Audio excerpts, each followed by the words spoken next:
আসসালামু আলাইকুম। এগুলা কি কেউ চিনতে পারছেন কিনা? চিনতে পারলে বলবেন এগুলা কি আর এগুলা দিয়ে আমি কি তৈরি করছি। এই যে এগুলাও কি সেটা বলবেন।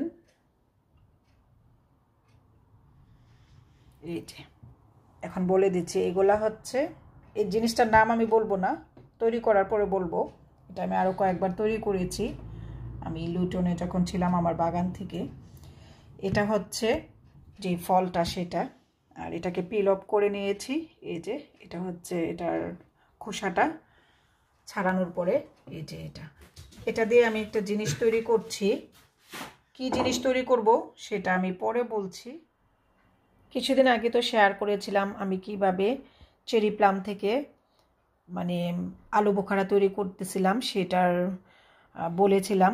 তো সেই ভিডিওটাই এখন আমি তৈরি করছি আফটার চেরি প্লাম থেকে কিভাবে আমি যেটাকে আমরা বলি আলু বোখারা সেটা তৈরি করেছি। আমি কিন্তু লুটনেও আমার বাগানে বিশাল বড় একটা প্লামের গাছ ছিল, এটা একদম অ্যাপেলের সাইজের প্লাম ছিল।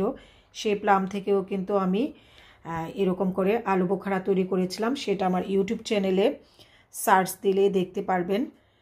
তো ওই প্লামগুলো ছিল অনেক বড় বড়, আর এটা যেহেতু এরকম চেরি প্লাম, তো চেরি প্লাম থেকে যেই আলু বোখারাটা তৈরি হয়েছে সেটা হচ্ছে এটা দেখতে অনেকটাই ছোট।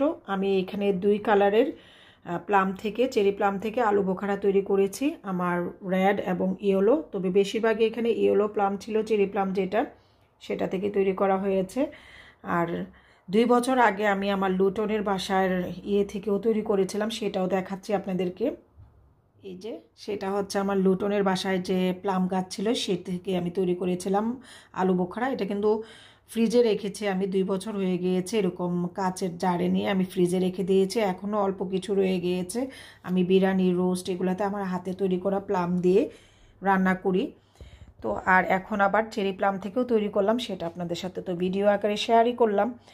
আশা করছি আপনারাও এই প্লামের সিজনে বাজার থেকে রোদে কিনে এনে শুকিয়ে এরকম করে প্লাম দিয়ে আলু বোখারা তৈরি করতে পারেন। এটা হেলদিও হলো, নিজের হাতের তৈরি করাও হলো। তাহলে ঠিক আছে, আমি কিভাবে শেয়ার করেছি সেটা তো আপনাদের সাথে শেয়ারই করলাম। আপনারা চাইলেও কিন্তু এরকম করে প্লাম কিনে এনে এই কড়া রোদে, অগাস্টে রোদ কিন্তু খুব কড়া থাকে, এই কড়া রোদে প্লাম থেকে, চেরি প্লাম ওর বড় প্লাম থেকে এরকম করে আলু বোখারা তৈরি করতে পারেন।